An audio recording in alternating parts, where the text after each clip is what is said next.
I'm Thaddeus Blackwood, CDC disease specialist who saw the outbreak coming years before it happened. I warned them about the deer exhibiting strange behaviors. I filed reports that were ignored. Now I'm one of the few who understands what we're facing in this zombie outbreak. I watched trained medical professionals transform before my eyes at Harrisburg Hospital. This is how I survived the first 48 hours. Before we start the video, let us know what country you are tuning in from in the comment section below, perhaps. We will make a story there. Let's begin. Before I tell you what happened, you should know who I am. My name is Thaddeus Blackwood, and still am, I suppose, a senior wildlife disease specialist with the CDC's National Wildlife Health Center. For years, I'd been tracking unusual patterns in deer populations across the Northeast. The animals were exhibiting strange neurological symptoms, aggression, lack of fear response, pack behavior that wasn't natural for the species. I filed report after report that something wasn't right, but budget cuts meant my concerns were shelved. I remember standing in my supervisor's office 6 months ago, pointing to the data charts spread across her desk. These deer are exhibiting coordinated hunting behaviors, I explained. They're working together to isolate and attack larger prey. That's not normal. She just smiled that patronizing smile and said, "Thad, sometimes animals just do unusual things. We can't sound the alarm every time a deer acts strangely." If only she could see those deer now. If only any of them had listened. My field notes documented everything. The first instances of unusual aggression in Pennsylvania, the spread of symptoms across state lines, the increasing sophistication of their attacks. I recorded the necropsy results showing unusual brain inflammation and parasitic structures embedding in neural tissue. I even had blood samples showing abnormal properties that didn't match any known pathogen in our database. When wildlife started dying off in strange patterns, I pushed harder. When hunters reported aggressive encounters with normally docile animals, I begged for resources to investigate. But the bureaucracy of government science moves slowly, especially when funding is tight. My requests were labeled speculative and insufficient evidence to warrant emergency allocation. That Thursday morning in Harrisburg started like any other. I was at the regional hospital consulting on what we thought was an isolated case. A hunter who'd been found wandering in the woods, disoriented and feverish after field dressing a deer. The man had been brought in the night before, his clothes caked with blood, both his and the deer's. His wife reported that he'd been acting strangely since returning from his hunting trip 3 days prior. Aggressive, confused, refusing to eat normal food. I remember examining him through the isolation room window. His skin had taken on a grayish pallor, and the veins beneath his skin looked darker than normal, almost black. His eyes were bloodshot to the point where the whites were barely visible. The attending physician, Dr. Rahim, stood beside me reviewing the chart. "His temperature is elevated, blood pressure erratic, and he's exhibiting signs of extreme agitation," she said. "We've had to restrain him twice already. Lab work shows elevated white cell count and some unusual protein markers we haven't been able to identify." I asked if similar cases had been reported, and Dr. Rahim mentioned there had been 3 other admissions with comparable symptoms in the past week. All hunters. All had handled deer carcasses. That's when I knew my warnings had come too late. Little did I know that similar cases were already popping up in Boston, New York, and Philadelphia. The infection was spreading faster than anyone realized. While I was focusing on Harrisburg, patient zeros were already multiplying across the eastern seaboard. I was reviewing blood samples when the hospital PA system called a code blue in the ER, then another, and another. By the time I made it downstairs, chaos had erupted. Patient 0, our hunter, had seized violently before attacking a nurse. His bite severed her carotid artery. The blood, there was so much blood. And that was our undoing. The pathogen was in the blood splatter. Anyone who came into contact with it began showing symptoms within minutes. I stood frozen at the entrance to the ER, watching medical professionals I'd been chatting with just hours before transform before my eyes. A doctor who'd been trying to help the bitten nurse suddenly stiffened, his back arching unnaturally. He turned toward a fleeing orderly, his movements jerky but purposeful. I'll never forget the look in his eyes. There was nothing human left there. The hospital security protocols actually worked against us. They locked down the building to contain what they thought was a violent patient. But they'd really just trapped us in with the infection. I watched seasoned doctors and nurses transform before my eyes, their skin graying, veins darkening, eyes bleeding into a crimson haze. The sounds they made, not quite human anymore. An orderly ran past me, shouting into his radio that we needed to evacuate. A security guard was trying to maintain order, directing uninfected staff toward the south stairwell. I followed, but halfway down the stairs we heard screams from below. The infection had spread there too. Back up, the guard shouted, but it was too late. The door below burst open and 3 infected hospital workers surged upward. The guard fired twice, center mass, just like they're trained to do. But these weren't normal aggressors. The bullets slowed them momentarily, but they kept coming. One grabbed the guard's arm and bit deep into his wrist. The other staff scattered, pushing past me in their panic. I retreated up the stairs, racing to process what I was seeing. This wasn't just a new disease, it was something that fundamentally altered human behavior within minutes of exposure. The speed of the transformation defied everything I knew about disease progression. I made my way to the research wing, which required keycard access. Inside, I found 2 lab technicians barricaded in the sample storage room. They'd seen the alerts on their phones. Similar outbreaks were being reported across the city. We need to gather as much data as we can, I told them, trying to keep my voice steady. And we need to find a way out of here. One of the techs, a young woman named Elisa, was already downloading patient files onto a portable drive. The emergency exit leads to the service tunnels, she said. If we can reach them, we might be able to get out. The other tech, an older man whose name tag identified him as Dr. Peterson, was on his phone trying to reach his family. No one's answering, he said, voice cracking. The lines must be jammed. I grabbed a medical bag and began filling it with essential supplies, syringes, vials, basic medications, and most importantly, blood samples from the infected hunter. If we were going to understand this, we needed raw data. We heard banging. On the lab door, something was trying to get in. The reinforced glass held, but it wouldn't last forever. Through the spiderweb of cracks forming in the door, I could see what had once been a hospital administrator, now transformed, methodically throwing itself against the barrier. We need to go now, I said.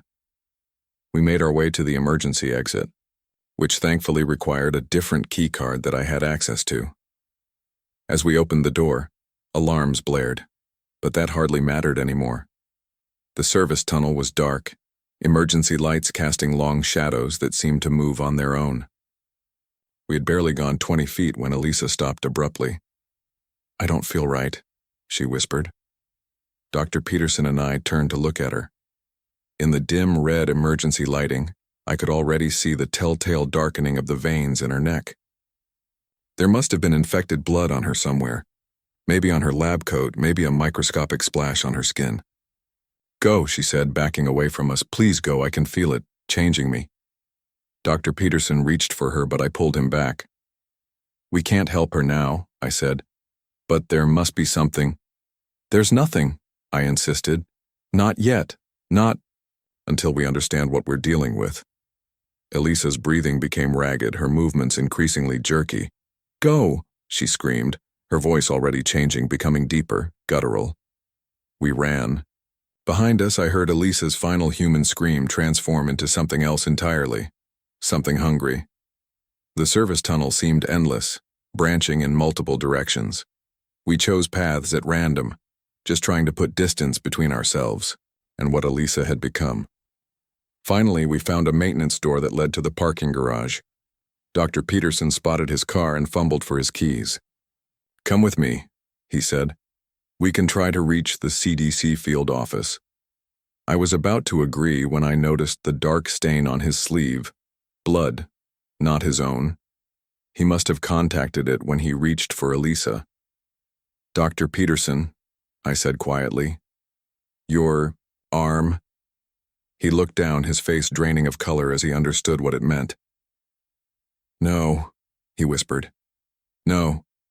I was careful. "It spreads too easily," I said, backing away. "I'm sorry."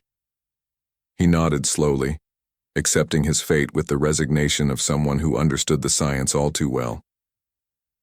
"Take my car," he said, tossing me the keys. "Get to the field office. Find a way to stop this." He looked at his watch. "I have minutes at most. Go while I can still control myself."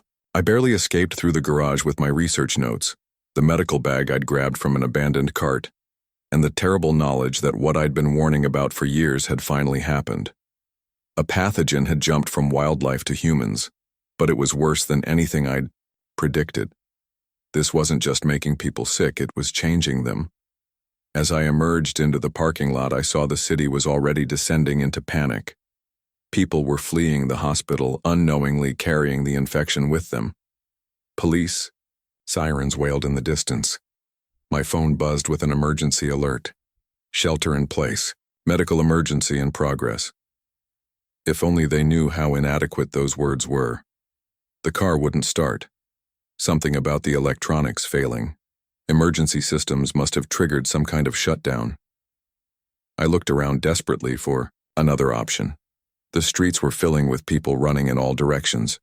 Some were clearly already infected, pursuing those who weren't with a single-minded purpose. I needed to get to the CDC field office across town where I could access the equipment to analyze my samples. The roads were gridlocked with people trying to flee. I remember thinking how ironic it was. Their panic was helping the infection spread faster than the disease itself could. I spotted a young man on a motorcycle, frozen in terror, as he watched the chaos unfolding around him. I ran to him, showing my CDC credentials. "I need your bike," I said. "Government emergency." The teenager stared at me, wide-eyed and hesitant. I could see the conflict in his eyes. Surrender his only means of escape or refuse a government official during what was clearly an emergency. "I'm with the government," I told him. "We're handling this." Even as I said it, I knew it was a lie. Nobody was handling anything. Finally, he nodded, stepping away from the bike. "What's happening?" he asked, voice trembling. I wanted to explain, to warn him to avoid contact with the infected, to find somewhere to barricade himself.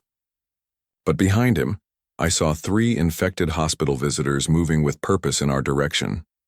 There wasn't time. "Find somewhere secure with no windows," I said, climbing onto the motorcycle. "Stock up on water. Avoid anyone showing signs of aggression or disorientation. And whatever you do, stay away from blood." I gunned the engine before he could ask more questions. As I pulled away, I caught a glimpse of him in the side mirror, standing lost and alone in the parking lot. Another face that would haunt me in the nights to come. The streets were a vision of mounting chaos. Traffic lights still functioned, but no one was obeying them. Cars were abandoned at intersections. Some had crashed into storefronts or each other. A fire hydrant had been sheared off, water gushing into the street. The sound of distant gunfire punctuated the cacophony of car alarms and screams. I weaved through the gridlock, the motorcycle allowing me to slip through spaces a car never could. Every few blocks I'd encounter infected individuals, some freshly turned, still appearing mostly normal except for their movements and the rage in their eyes. Others more advanced in their transformation, skin visibly grayed, veins blackened, clothes soaked with blood that wasn't necessarily their own. At a gas station on the edge of downtown, I stopped to refuel the motorcycle. Inside the convenience store, people were panic buying, filling baskets with water bottles, canned food, batteries. The cashier looked overwhelmed, trying to maintain order as customers fought over the last packages of batteries. While filling the tank, I witnessed my first street infection. A man stumbled out of his car, disoriented, sweating profusely. When a good Samaritan approached to help, the infected man attacked without warning. The speed was what shocked me. These weren't shambling corpses from horror movies. They moved with purpose, with hunger. The attack happened in seconds.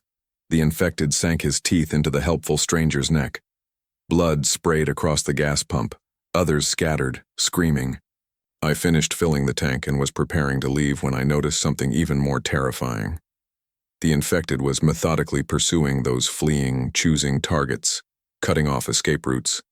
This wasn't mindless aggression. There was strategy to it. As I prepared to leave, a woman ran toward me, blood splattered across her blouse. "Please," she begged, "take me with you." I had to make a split-second decision. The blood on her clothes, was it hers, or had she been splashed in the attack? I couldn't risk it.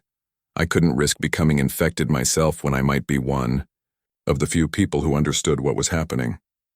"I'm sorry," I said, revving the engine. "Find somewhere to lock yourself in, away from others."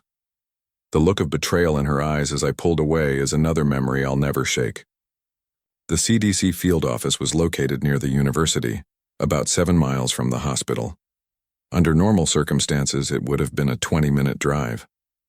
That day, it took me nearly 2 hours, navigating streets filled with abandoned vehicles, avoiding packs of infected that seemed to grow in number with each passing mile. Along the way, I tried calling CDC headquarters in Atlanta multiple times. The first few attempts resulted in busy signals.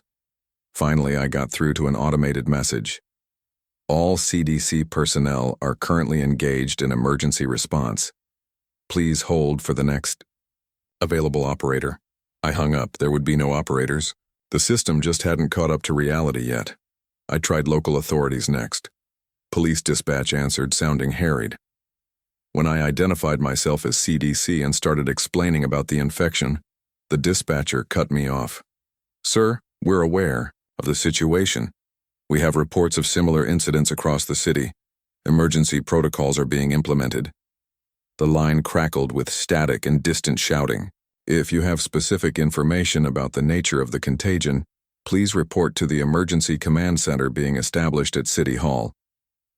City Hall was in the opposite direction of the field office, in the heart of downtown where the infection would be spreading fastest. I made a decision that would haunt me. I didn't go to City Hall. I didn't share what I knew with local authorities who might have been able to save lives in those critical early hours. Instead, I continued toward the field office, telling myself I needed the equipment there to confirm my theories, to develop countermeasures. The truth was simpler and harder to admit. I was afraid of ending up like Dr. Peterson or Elisa, afraid of becoming one of them. As I approached the university area, I saw National Guard vehicles blocking major intersections. Soldiers in hazmat gear were setting up checkpoints, but their perimeter had more holes than substance. For every road they blocked, there were alleys and side streets left unguarded. The infection was already well past their lines anyway.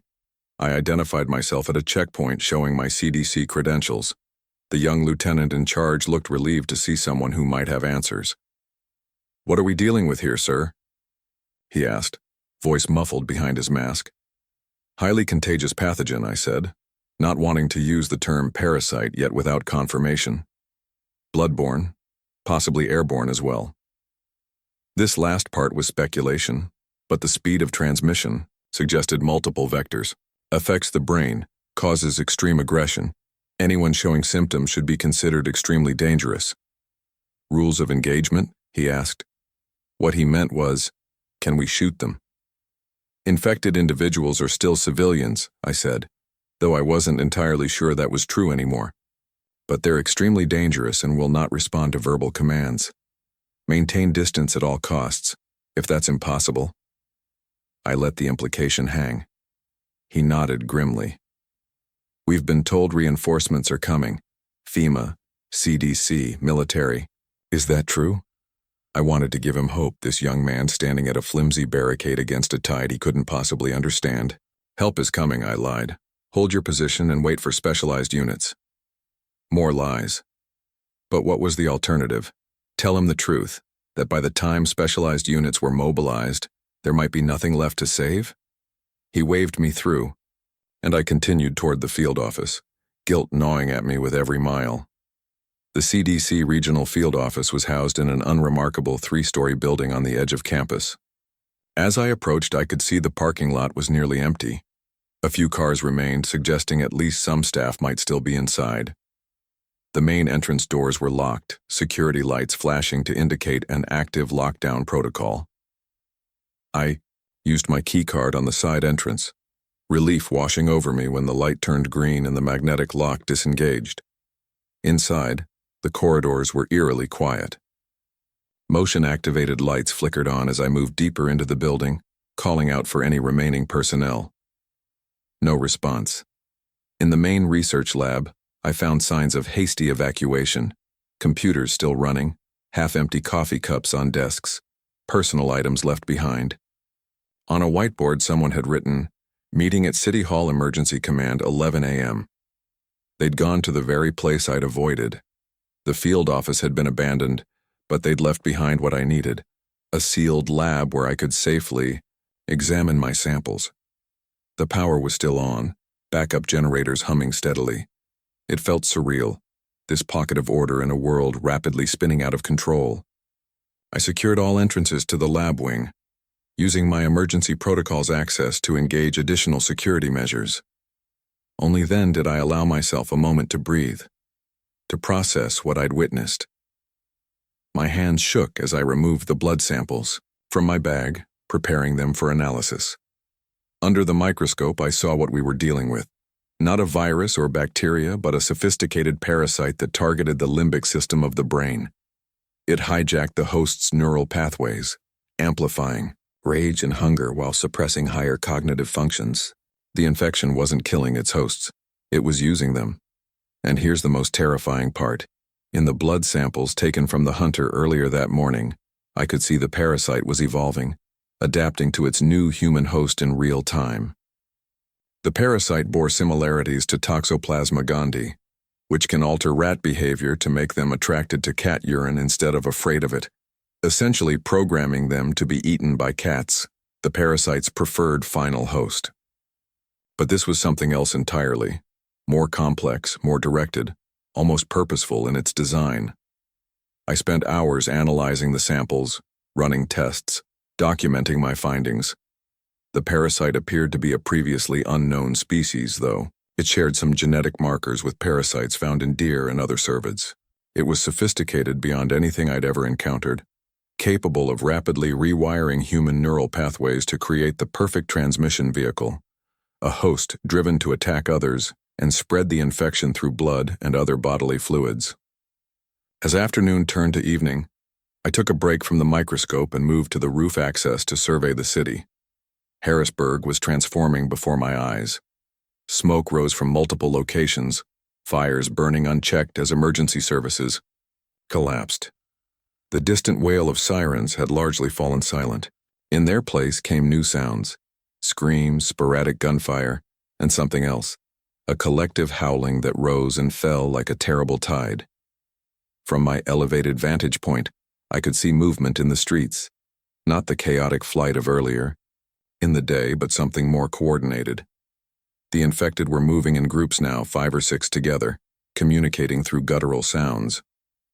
They appeared to be establishing territories, setting up ambush points near functioning traffic lights or anywhere panicked survivors might pass through.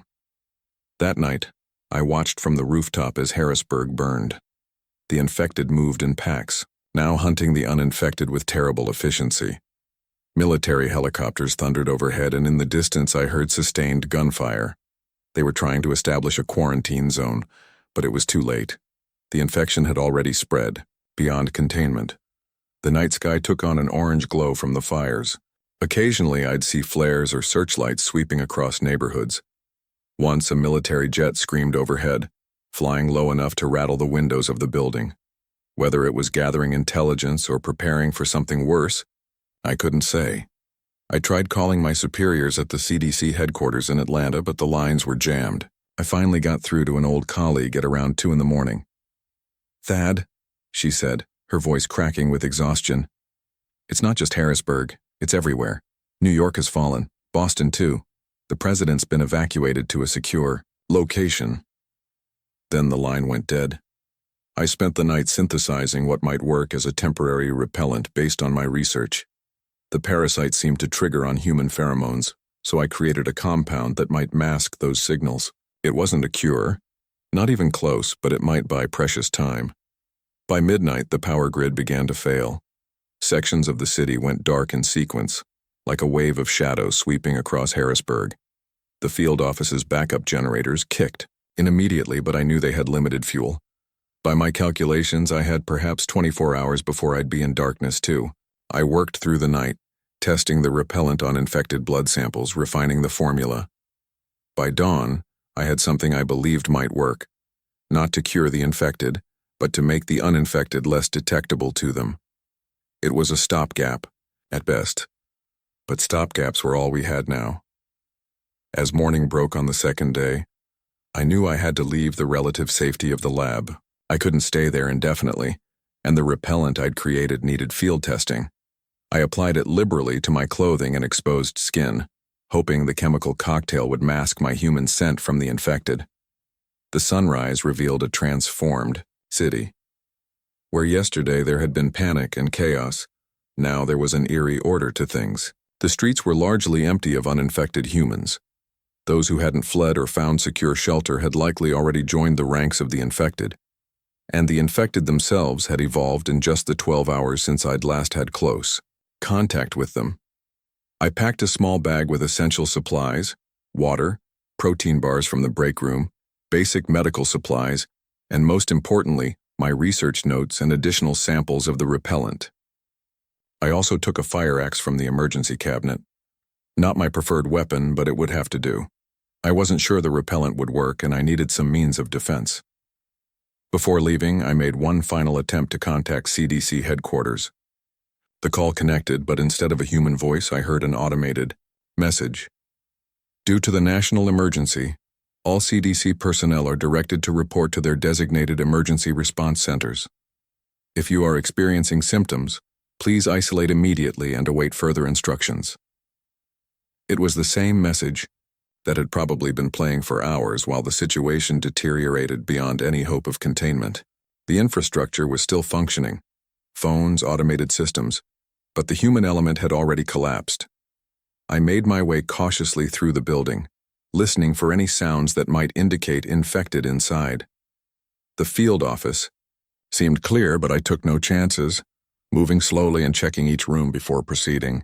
At the main entrance, I peered through the reinforced glass doors to assess the situation outside. The university grounds were eerily quiet. Bodies lay where they had fallen, some clearly killed by trauma, others showing no obvious injuries, but bearing the telltale signs of the infection. What struck me most was the absence of the infected themselves. They weren't swarming mindlessly as one might expect. They were hunting, moving with purpose, and right now, they were elsewhere. I slipped out of the building and made my way across campus, keeping to cover whenever possible. The repellent seemed to be working, at least partially. Twice I spotted infected individuals at a distance, but they showed no interest in me. Their attention focused on something I couldn't see or hear. As I approached the edge of campus, I began to understand the new behaviors I was witnessing. The infected were setting up ambush points near likely evacuation routes. 3 of them crouched behind abandoned cars at an intersection, perfectly, still until a vehicle approached, at which point they would erupt into coordinated action. I watched from the cover of a campus maintenance shed as a pickup truck sped toward the intersection. The driver clearly thought speed was safety, that he could outrun any danger. He was wrong. As he approached, the infected burst from their hiding places. One threw itself directly into the path of the truck, forcing the driver to swerve. The truck clipped a parked car and spun, and before it had even stopped moving, the other infected were pulling the driver through the shattered window. The whole attack took less than 15 seconds. Coordinated. Planned. These weren't mindless zombies from horror films. These were apex predators, and they were adapting faster than we could comprehend. I moved on, shaken by what I'd witnessed. The repellent might hide my scent, but it wouldn't protect me from being seen. I stuck to side streets and alleys, avoiding main roads where the infected seemed to be concentrating their efforts. By mid-morning, I had made it to a residential area about a mile from campus. The neighborhood showed signs of hasty evacuation. Doors left open, personal belongings scattered on lawns, a garden hose still running, flooding a carefully tended flower bed. I entered one of the abandoned homes, searching for supplies and perhaps a safer means of transportation than traveling on foot. The house belonged to a family with children. Photos on the walls showed a smiling couple with 2 young boys. There was no sign of violence, which gave me hope they had escaped in time. In the kitchen, I found a radio and turned it on, keeping the volume low. The emergency broadcast system was active, a monotonous voice repeating the same instructions over and over. This is an emergency alert. A dangerous contagion has been reported in your area. All citizens are ordered to shelter in place. If you must evacuate, proceed to designated emergency centers. Do not approach individuals exhibiting unusual or aggressive behavior. Remain calm. Help is on the way. Help is on the way. The same lie I had told that young lieutenant at the checkpoint. I wondered if he was still alive, still holding his position, still believing reinforcements would arrive. I changed the station, searching for more information. Most channels were broadcasting the same emergency message, but I finally found a live news feed. The reporter's voice was tense, professional detachment strained to the breaking point.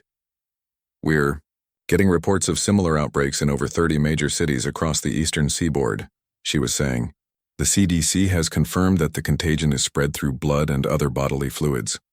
Citizens are advised to avoid all contact with potentially infected individuals.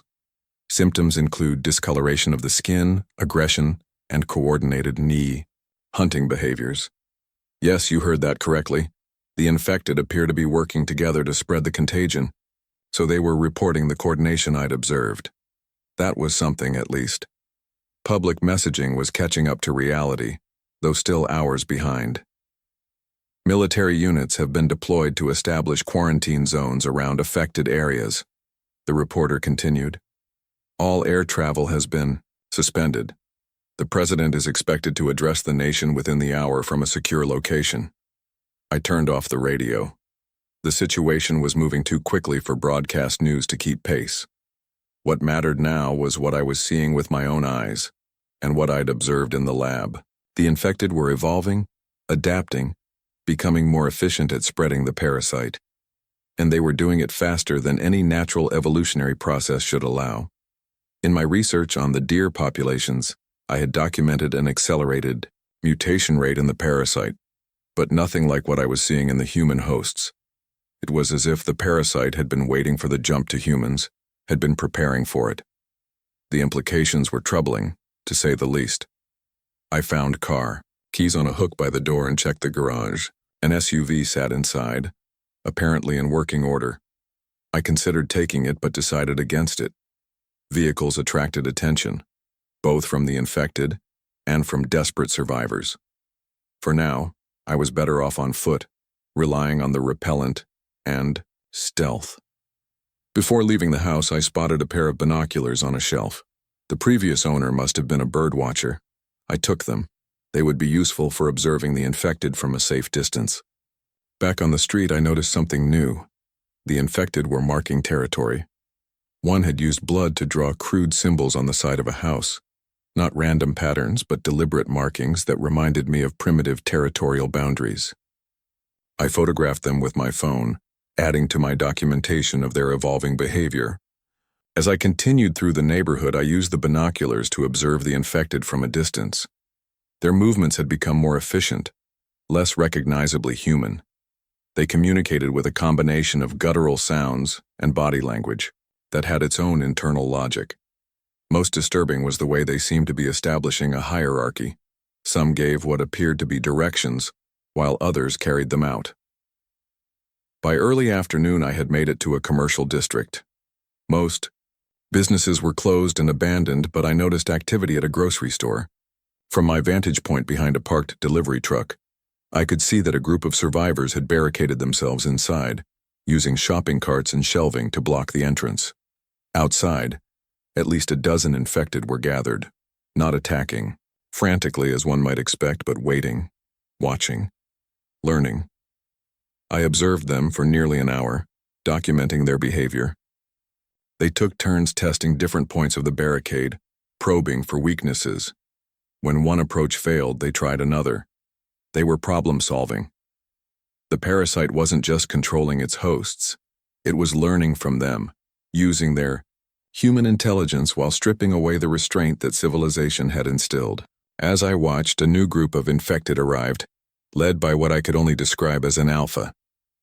This one moved differently, more deliberately, and the others deferred to it. The alpha examined the barricade, then made a series of sounds that sent the others into action.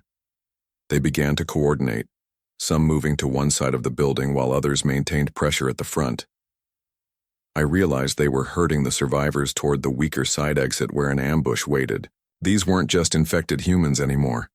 They were becoming something else entirely, something that understood strategy. I wanted to help the survivors, but what could I do? I was one person with an axe against at least 20 infected who were demonstrating tactical thinking. Warning the survivors would only reveal my position. I made the difficult decision to move on, another choice that would haunt me in the days to come. By late afternoon, I had made it to a residential high-rise on the edge of downtown. The building appeared largely abandoned, but I could see signs of habitation in some of the upper-floor apartments. Curtains moving, the occasional flash of light. Survivors who had chosen to shelter in place rather than risk evacuation. I gained entry through a service door and made my way up the stairs, avoiding the elevator which might draw attention. On the 10th floor, I found an empty apartment with a good view of the city center. From this vantage point, I could see the larger patterns of the infection spread. Downtown was largely in the hands of the infected now. They moved in, organized, groups establishing territories, setting ambush points. Military vehicles had established a perimeter around City Hall, but even from a distance I could see they were surrounded. Occasionally, gunfire would erupt as they fought off another assault, but it was clear they were losing ground with each passing hour. To the east, a large fire had engulfed several blocks of the commercial district. No fire trucks were responding. Dark smoke billowed into the late afternoon sky, casting an apocalyptic pall over the city. I settled in for another night of observation, using my phone to document what I was seeing, continuing to build the data set that might eventually help us understand and fight back against this plague. My battery was at 30%, and I had no way to charge it. Soon, even this small connection to the world of information would be gone. As night fell, I noticed new behavior from the infected. They were setting up sentries at key points throughout the city: bridges, major intersections, highway on-ramps. These sentries would alert nearby groups when uninfected humans approached. The level of coordination was beyond anything I had theorized possible. The parasite wasn't just controlling individual hosts. It was creating a network, a hive of sorts, where information seemed to be shared across multiple infected. The implications were staggering. If the parasites could communicate across hosts, or if the hosts themselves were developing some form of collective intelligence, we were facing something far more dangerous than a simple pathogen. We were facing an organized enemy that was using our own infrastructure, our own knowledge against us. I spent the night making detailed notes on the behavior patterns I was observing, sketching the territorial boundaries being established, documenting the hierarchy that was emerging among the infected. If I survived to reach other researchers, this information would be crucial. During the night, I observed something else troubling. The infected were gathering supplies, food, water, tools, not for themselves as they seemed to consume only living tissue, preferably human. No, they were stockpiling these items, perhaps as bait, or perhaps for some purpose I couldn't yet understand. Around 3 a.m, I witnessed a small group of survivors attempting to flee the city in a panel van. They almost made it to the highway before being intercepted by infected sentries. What happened next chilled me to the bone. Rather than immediately attacking, the infected herded them like cattle toward what appeared to be a central gathering point, the city's main park. I couldn't see what happened after they disappeared into the tree line, but I could imagine. The infected weren't just killing anymore, they were taking prisoners. By dawn, I had developed a new theory about what we were facing. This wasn't merely a parasite that caused aggression. This was something that had evolved specifically to infiltrate and control human hosts, possibly for generations, waiting for the right conditions to emerge. The coordination, the problem-solving, the adaptation. It all suggested a level of intelligence that parasites simply shouldn't possess. Unless, of course, this wasn't a natural parasite at all. The thought had occurred to me even in those early days tracking the deer population. The infection patterns didn't match natural spread. It was too directed, too efficient, like something designed. I kept this suspicion out of my official reports, of course. Without evidence, such claims would have further undermined my credibility, with superiors who already viewed my concerns as alarmist. But now, watching the infected establish what could only be described as a primitive society built around spreading the parasite, I couldn't help but wonder if we were witnessing the deployment of something manufactured. As morning broke on the second day, I knew I had to leave the relative safety of the high-rise. The repellent would need reapplication, and I needed to find food and water. More importantly, I needed to find other survivors, particularly anyone with medical or scientific training who could help me develop a more permanent solution to the infection. Looking out over the changed city, I formulated a plan. I would make my way toward the National Guard checkpoint I had passed yesterday. If it still held, I might find military personnel with communication equipment that could reach outside the quarantine zone. If it had fallen, I would continue north toward the interstate and hopefully beyond the infection's reach. Before leaving, I carefully applied another layer of the repellent to my clothing and skin. The compound would mask my scent for about 6 hours based on my calculations. I needed to be back in a secure location before it wore off. I made my way cautiously through the high-rise, floor by floor, checking for both survivors and infected. The building was largely abandoned, but I found signs of habitation. Doors barricaded from the inside, makeshift alarms set up in stairwells, food wrappers indicating someone had been there recently. I was careful not to disturb these shelters. Whoever was hiding inside was safer there than venturing out, and I had no wish to reveal their presence to the infected. On the third floor, I found the building's maintenance office. Inside was a treasure trove of useful items: tools, flashlights, batteries, radios, and most importantly, maps of the city's infrastructure. I spread the maps out on a workbench, looking for routes that might allow me to move through the city undetected. Harrisburg, like many cities, had an extensive system of maintenance tunnels, storm drains, and subway service corridors running beneath the streets. The infected seemed to prefer hunting above ground, perhaps because their primary sense was visual rather than olfactory. The tunnels might offer a safer path to the National Guard checkpoint. I gathered what supplies I could carry without hampering mobility and found a maintenance entrance to the tunnel system in the building's basement. The door was locked, but the tools I'd acquired made short work of it. The tunnel was dark and damp, the emergency lighting functioning only sporadically. I moved by flashlight, consulting the map frequently to avoid getting lost in the labyrinth beneath the city. The air was stale but not unbreathable, carrying the mixed scents of mildew, concrete, and distant sewage. I had been walking for perhaps 20 minutes when I heard voices ahead. Human voices, not the guttural communications of the infected.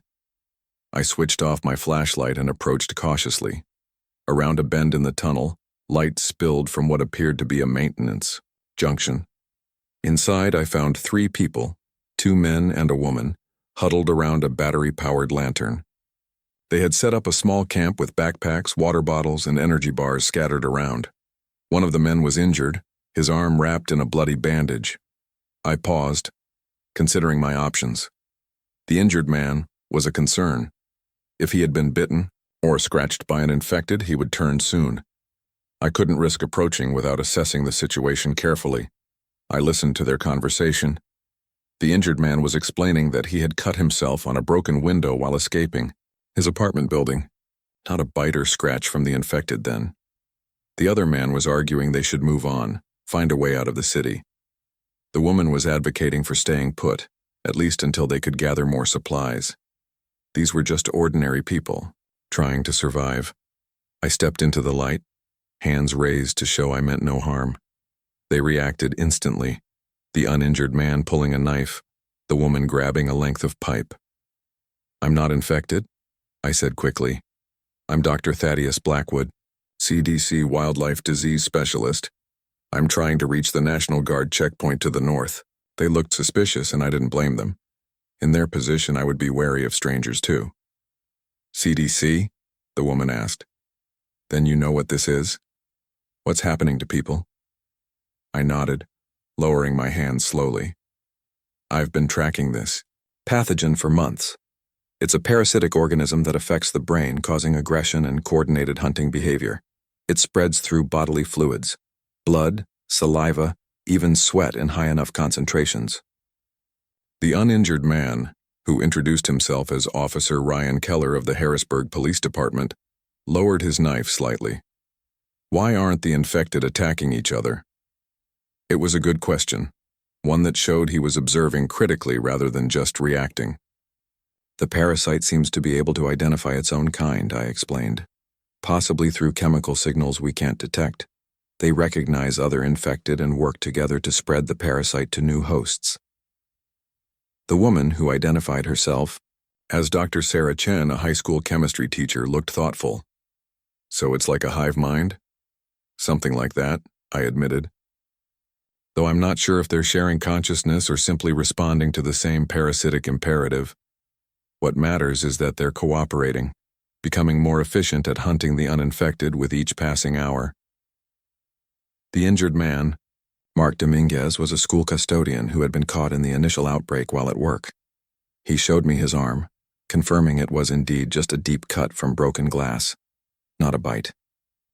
I cleaned and redressed the wound with supplies from my medical bag, using it as an opportunity to build trust. As I worked, I explained what I had observed about the infected's behavior, their territorial markings, their ambush tactics, their apparent hierarchy. Officer Keller confirmed some of my observations, having seen similar behavior before retreating underground. They were hurting people, he said grimly, driving them toward the park. Any idea why? I shared my theory that they might be collecting hosts, keeping them alive until needed. The parasite would want to maintain a reservoir of uninfected humans to sustain itself once the initial wave of easy targets had been exhausted. Dr. Chen asked the question I had been dreading. Is there a cure? Some way to help those already infected? I had to be honest. Not yet. Maybe not ever. The parasite integrates too deeply with the host neural tissue. Even if we could kill it, the damage to the brain would be catastrophic. I didn't tell them my suspicion that this might be an engineered pathogen. They were scared enough already. We agreed to travel together to the National Guard checkpoint. 4 people had a better chance than one alone, and they knew parts of the tunnel system I hadn't mapped yet. Officer Keller had a police radio, though most channels were now just static. Occasionally we would catch fragments of communication, desperate calls for evacuation, reports of perimeter breaches, coordinates for emergency supply drops. The organized response was fragmenting, just as I had feared. We moved through the tunnels for several hours, emerging occasionally to check our location and observe the situation above ground. The city's transformation continued at an alarming pace. The infected had established clear territories now, with main thoroughfares acting as boundaries. They had sentries posted at strategic points, and we observed what appeared to be regular patrols moving between these positions.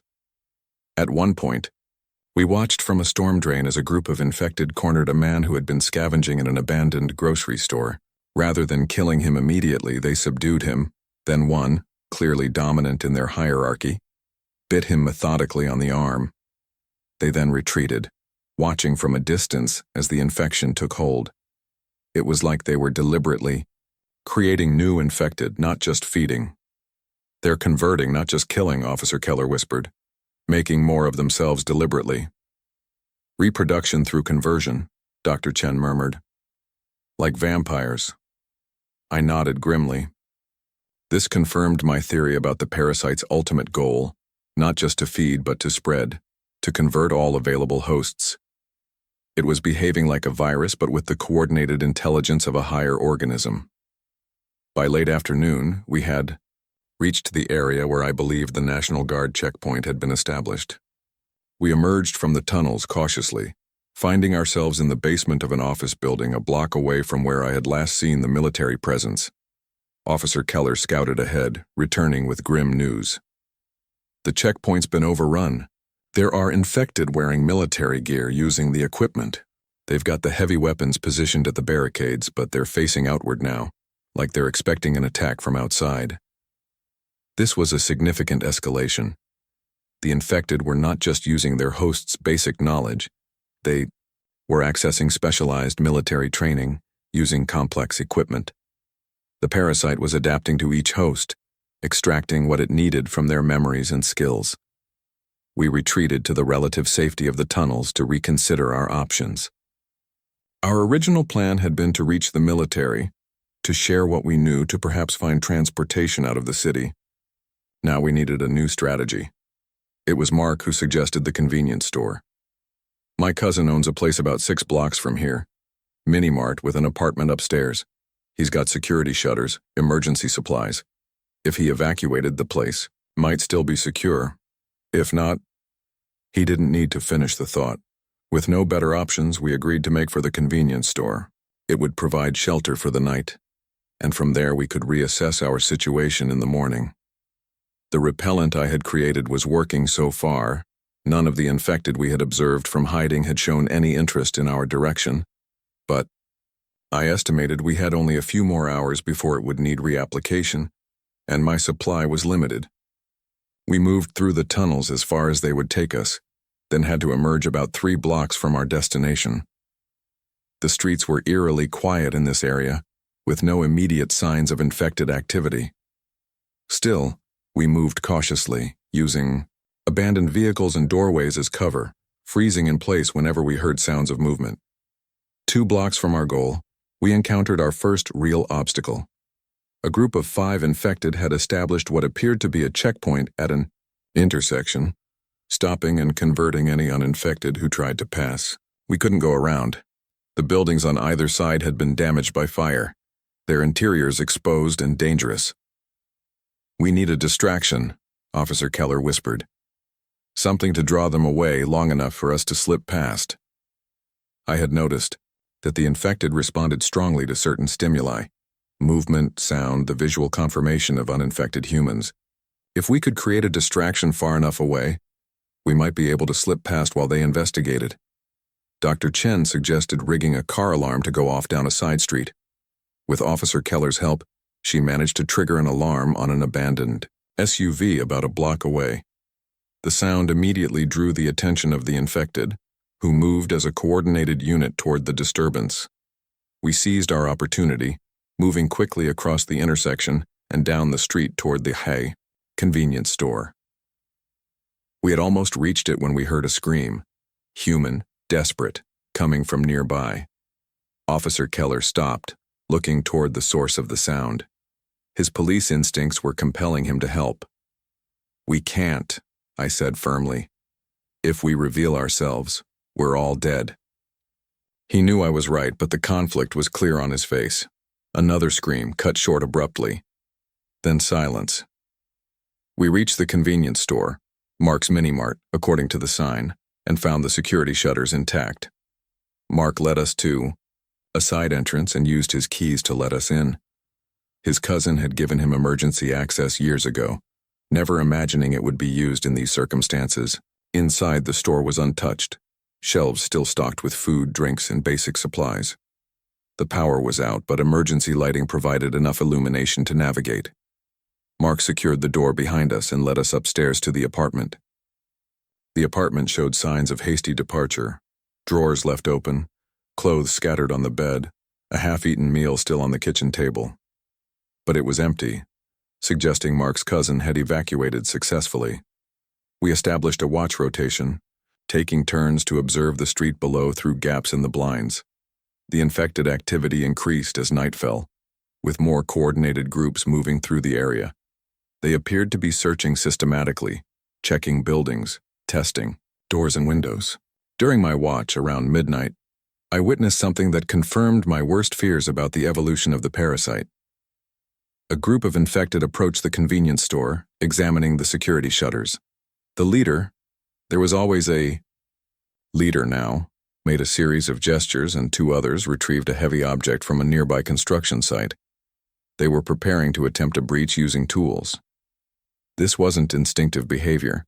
This was problem-solving, planning, the application of human intelligence directed by the parasite's imperative to spread. I woke the others immediately.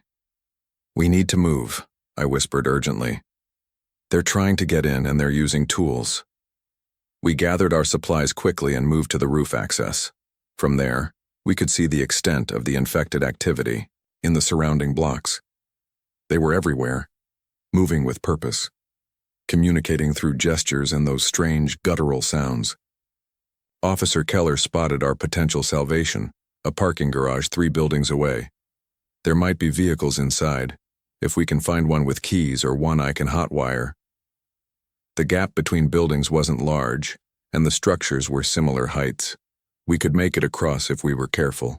We improvised a bridge using a ladder we found on the roof, creating a precarious path to the next building. One by one, we crossed over, then repeated the process to reach the next roof. By the time we reached the parking garage, we could hear the infected breaking into the convenience store below, their coordinated efforts yielding results faster than I had anticipated. The top level of the garage held about a dozen vehicles. Most were locked, and hot wiring modern cars with computerized systems wasn't as simple as Officer Keller had hoped. We split up to check each vehicle, looking for keys left behind in the panic of evacuation. It was Dr. Chen who found our ticket out, a delivery van with keys still in the ignition. The driver had apparently abandoned it in haste, leaving behind packages that would never be delivered. As Officer Keller prepared to drive, I noticed movement at the garage entrance. Infected were flowing in, alerted by our presence or perhaps just continuing their systematic search of the area. If they reached the ramp to our level before we could get moving, we would be trapped. "We need to go now," I urged, helping Mark into the van. His injured arm was slowing him down, the pain evident on his face despite his attempts to hide it. Officer Keller started the engine just as the first infected appeared on the ramp. The van lurched forward, accelerating toward the exit ramp on the opposite side of the garage. The infected gave chase, moving with that terrible speed that still caught me off guard despite having witnessed it multiple times now. We descended the ramps at dangerous speed, the van threatening to tip over on each turn. Behind us, the infected were gaining, their movements unhampered by fear or self-preservation. At the ground level, more were waiting, alerted by the engine noise. Officer Keller didn't hesitate. He accelerated directly toward them, scattering those who retained enough human instinct to avoid being hit. The van burst out of the garage and onto the street, tires squealing as we headed north toward the edge of the city. The roads were a maze of abandoned vehicles, debris, and makeshift barricades. Officer Keller navigated with skill born of years, patrolling these streets, finding paths where none seemed to exist. Behind us, the infected pursued on foot, eventually falling behind as the van picked up speed on clearer stretches of road. We had made it out of the immediate danger zone, but the night was far from over. Ahead of us loomed the greater challenge, finding a way out of a city that was rapidly becoming a death trap for anyone not yet infected.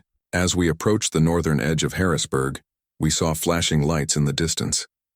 Not the chaotic pattern of abandoned emergency vehicles, but the organized, rhythmic flashing of an active military checkpoint. "That can't be the same unit I saw earlier," Officer Keller said, slowing the van as we approached. "This looks like fresh deployment."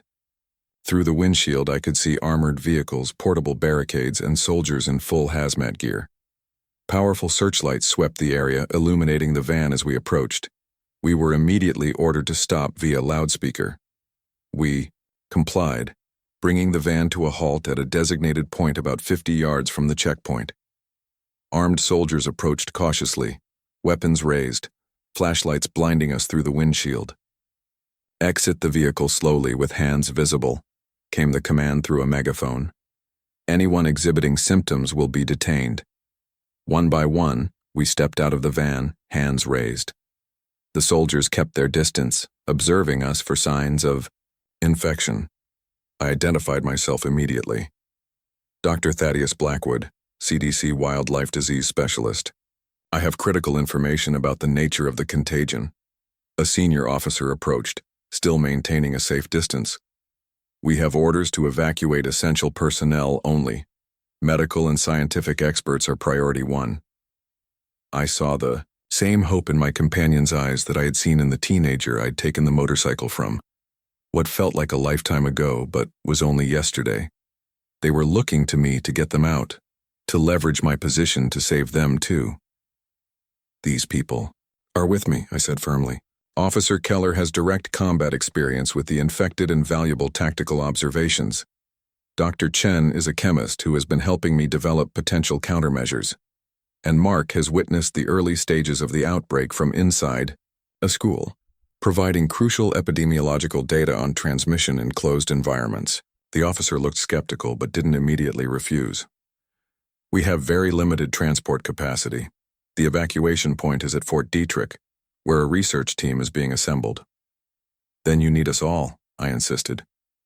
This isn't just a disease, outbreak.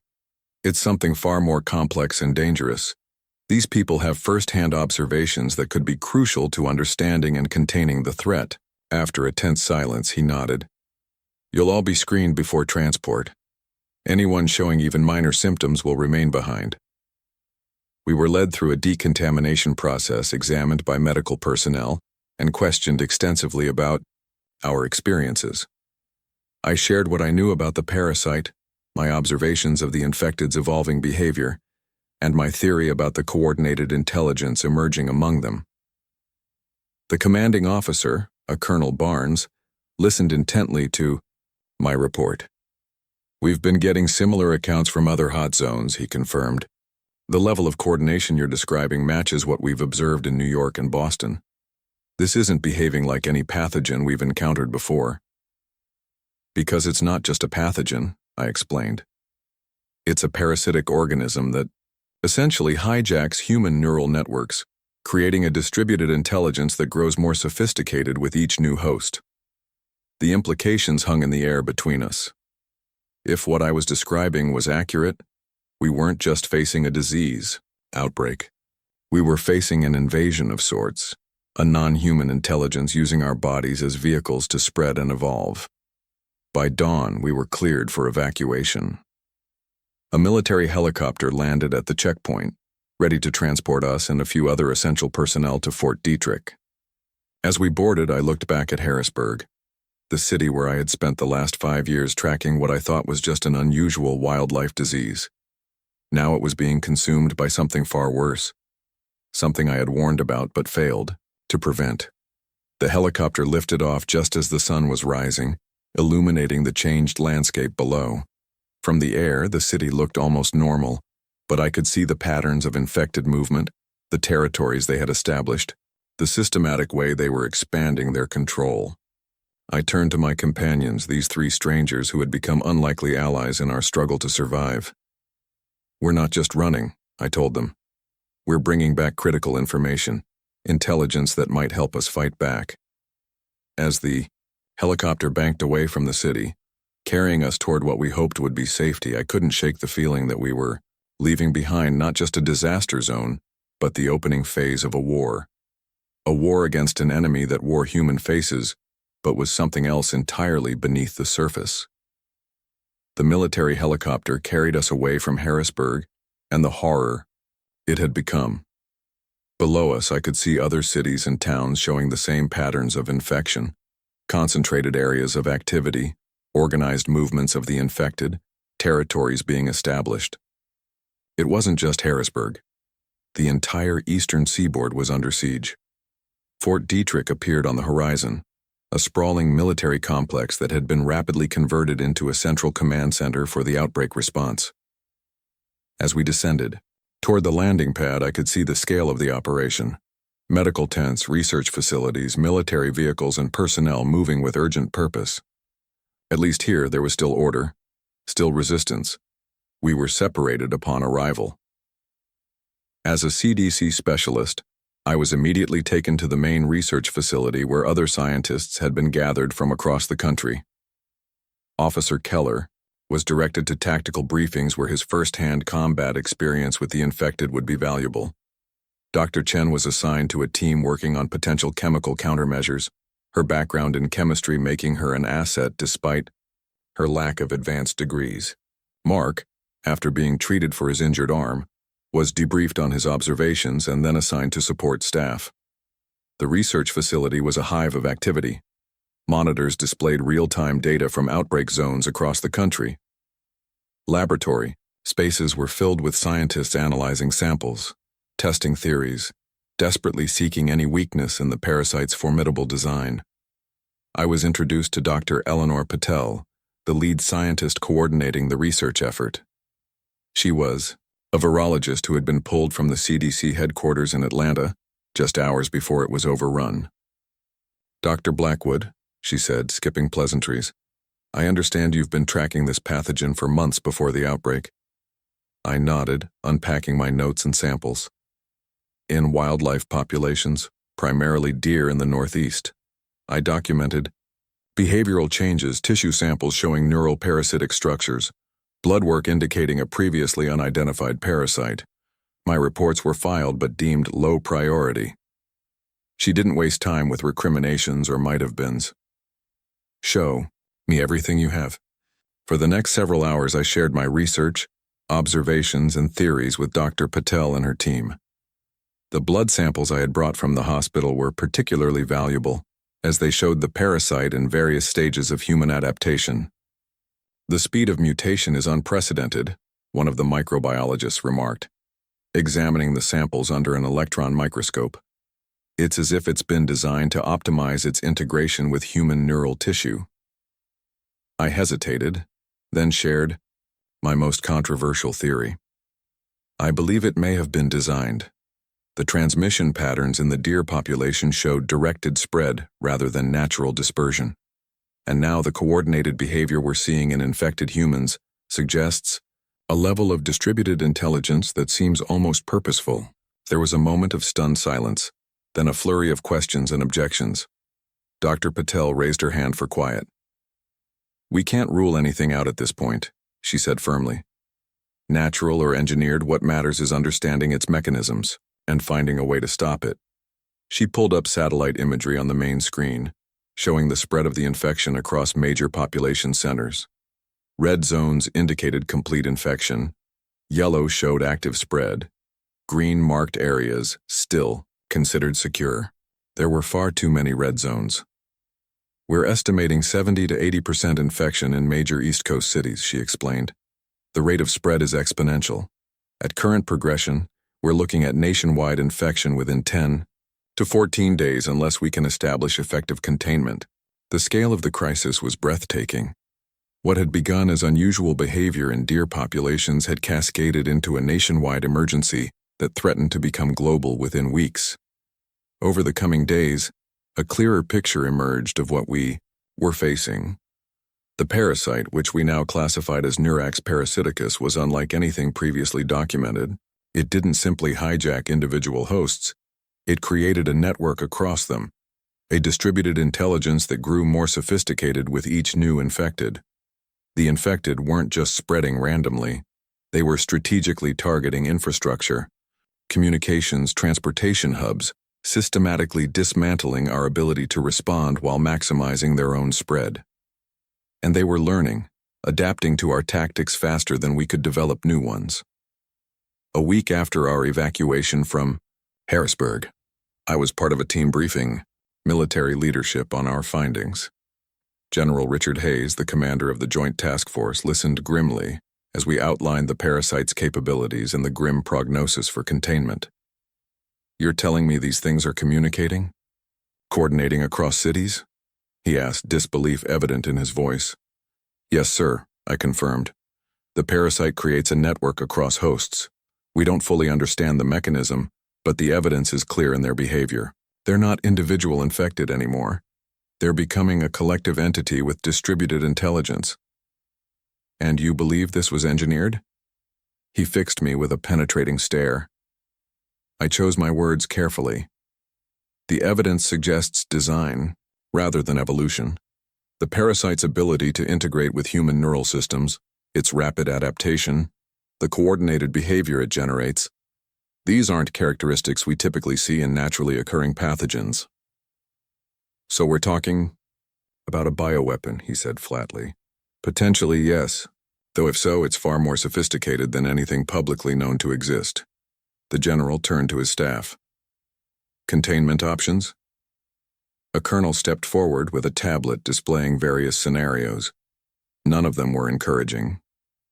Traditional containment methods, quarantines, travel restrictions, even military cordons, were failing as the infected developed increasingly sophisticated methods of breaching them. The infected are using our own infrastructure against us, the colonel explained. They're driving vehicles, operating communications equipment, even using weapons in some cases. They retain the skills and knowledge of their hosts, but direct them towards spreading the infection. What about a cure? General Hayes asked, turning back to our research team. Or a vaccine? Dr. Patel shook her head. We're working on both fronts. But the complexity of the parasite makes traditional approaches difficult. It's not a virus or bacteria that we can target with conventional methods. It integrates with neural tissue in ways we're still trying to understand. What about the repellent Dr. Blackwood developed? Another scientist spoke up. Could we scale that as a temporary measure? I had shared my chemical formula for masking human pheromones from the infected. Initial tests had confirmed its effectiveness, but there were significant limitations. The repellent works by disguising human biochemical signatures that the infected use for hunting, I explained. But it's temporary, requires regular reapplication, and the materials needed for mass production are limited. It might help protected enclaves survive, but it's not a solution for general population protection. The meeting continued with discussions of tactical responses, evacuation priorities, and resource allocation. But the underlying reality was clear to everyone in the room. We were losing this war. The infected were adapting faster than we could respond, spreading faster than we could contain, and our understanding of the parasite was still woefully incomplete. After the meeting, I found myself standing at a window overlooking the base. Military helicopters were constantly landing and departing, bringing in supplies, evacuees, and specialists from across the country. In the distance, smoke rose from what had once been Frederick, Maryland, now another red zone on our maps. Dr. Patel joined me at the window. Your observations from Harrisburg have been invaluable, she said quietly, especially the behavioral documentation. It's given us insights we wouldn't have had otherwise. But it's not enough, I replied, voicing the frustration we all felt. We're still reactive, still a step behind. Perhaps not, she said, a hint of something new in her voice. Your theory about the parasite being engineered led us to look more closely at its structure. There are signatures there, patterns that suggest design parameters, and if it was designed, it must have design limitations. She handed me a tablet with preliminary results from the latest round of experiments. The research team had been systematically testing the parasite's responses to various stimuli, looking for weaknesses. It's highly adapted for integration with neural tissue, but that specialization comes at a cost, she explained. The parasite appears vulnerable to specific frequencies of electromagnetic radiation. It disrupts the network communication between infected hosts. It's not a cure, but it might give us a tactical advantage, a way to temporarily disable the coordination that makes them so dangerous. It was a breakthrough, albeit a limited one. The equipment needed to generate the specific frequencies was specialized and energy-intensive. We couldn't blanket large areas, but we might be able to create safe zones, disrupt coordinated attacks, buy time for evacuation of critical personnel and resources. Over the following days, we worked on refining this approach while continuing to search for a more permanent solution. My role evolved from researcher to instructor, training teams of field operatives in recognizing and documenting the infected's evolving behaviors. The knowledge we gathered from each encounter, each observation, was crucial to developing effective countermeasures. I also reunited with my companions from Harrisburg. Officer Keller had been integrated into tactical response planning, his first-hand experience with the infected making him valuable in training soldiers for the unique challenges they posed. Dr. Chen was working with the chemistry team, helping to scale production of my repellent formula using alternative materials when primary components became scarce. Mark had recovered from his injury and was assisting with logistics, ensuring that research teams had the supplies they needed. We had become something of a unit, bonded by our shared experience in Harrisburg. In the rare moments between our respective duties, we would meet to share observations and theories. These informal sessions often yielded insights that more structured research missed. Patterns noticed by Officer Keller's trained eye, chemical interactions that Dr. Chen's practical knowledge illuminated, logistical challenges that Mark's ground-level perspective revealed. 1 month after our escape from Harrisburg, the national situation had stabilized somewhat, though stable was a relative term. Major population centers were lost, written off as red zones too thoroughly infected to recover. But we had established defensive perimeters around several key locations, using the electromagnetic disruption technology to create buffer zones where the infected's coordination failed. Within these safe zones, we began the long process of rebuilding, of trying to understand not just how to survive, but how to reclaim what had been lost. The infected were still evolving, still adapting, but so were we. Each encounter taught us more about their capabilities and limitations. Each day brought new data, new insights, new possibilities. I found myself in a new role, training survivors in basic epidemiological observation techniques. The skills I had developed tracking wildlife disease patterns were now being taught to civilians, soldiers, anyone who might encounter the infected, and live to report what they had seen. Observation is our most powerful weapon, I would tell them. The infected are changing, adapting to our tactics. We need to understand how they're evolving if we're going to stay ahead of them. I taught them to document movement patterns, communication methods, territorial behaviors, all the things I had observed in those critical first 48 hours. Every piece of data helped build our understanding of what the parasite was becoming and what we needed to become to fight it. The infected continued to show remarkable adaptation. They began to avoid areas where we had deployed the electromagnetic disruption technology, learning from experience in ways that suggested a collective memory across the network. They developed new hunting strategies, new methods of breaching our defensive perimeters. Just yesterday, we had documented them using tools to test our defenses, setting traps that showed disturbing levels of foresight and planning. But we were adapting too. The repellent formula had been refined, made more durable and effective. Our understanding of the parasite's biochemistry was growing more sophisticated, opening potential avenues for targeted treatments. And perhaps, most importantly, we were learning to coordinate our own efforts to share information and resources in ways that mirrored the infected's networked intelligence. In a sense, we were evolving in response to the threat, just as they were evolving in response to our defenses. It was a brutal form of coevolution, played out not over millennia but over days and weeks. 3 months after the initial outbreak, I found myself addressing a group of new arrivals at our compound, survivors who had made it through infected territory to reach our safe zone. They looked at me with the same mix of fear and hope I had seen in so many faces, seeking reassurance that their world had not ended completely. I understand what you've been through, I told them. I was there at the beginning at Harrisburg Hospital when the first cases appeared. I watched trained medical professionals transform before my eyes. I saw the city fall in less than 48 hours. I paused, letting that sink in before continuing. I don't tell you this story to absolve myself. I tell it because understanding what happened might be our only hope for survival. The infected are evolving faster than we anticipated. Just yesterday, we observed them using tools, setting traps. The parasite isn't just controlling them, it's learning from them. We've established this settlement, created these walls, but walls won't protect us forever. What will save us is knowledge, understanding our enemy, adapting faster than it can adapt to us. That's why I've been training all of you in basic epidemiology, teaching you to observe and document everything about the infected. Every piece of data brings us one step closer to reclaiming our world. So remember what I've told you about the first 48 hours about how quickly things fell apart. Remember it not to despair, but to understand that the same speed, the same radical adaptation that brought us to the brink, might be what saves us in the end. We just need to be smarter than the parasite. And we will be. We have to be.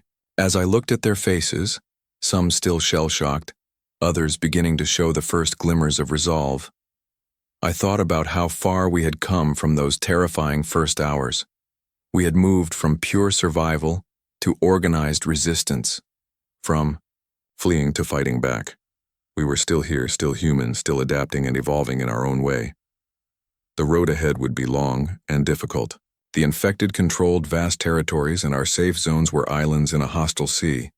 But we had something the parasite, for all its networked intelligence, lacked: the ability to imagine a future beyond mere survival and spread.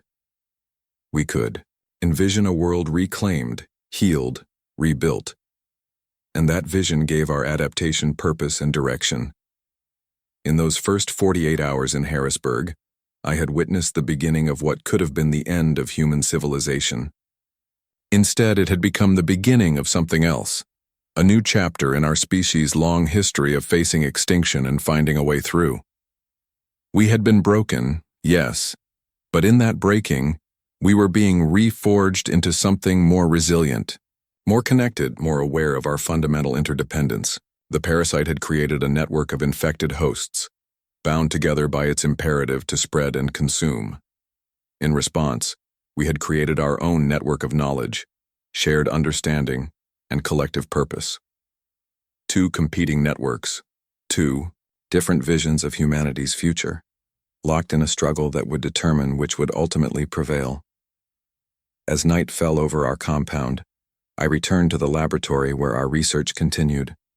On my desk lay the latest reports from our observation teams, documenting new infected behaviors, potential weaknesses, opportunities for counteraction. Each page represented countless risks taken, data carefully gathered, patterns patiently identified. This was how we would win, not with a single miraculous cure or weapon, but with the accumulated weight of observation, analysis, and adaptation. Tomorrow, I would train another group of survivors in these observation techniques. I would share my story of those first 48 hours again, not as a cautionary tale, but as evidence that understanding our enemy was the first step toward defeating it. And I would remind them, as I reminded myself each day, that our greatest strength lay not in walls or weapons, but in our capacity to learn, to adapt, and to imagine a future beyond the parasite's reach.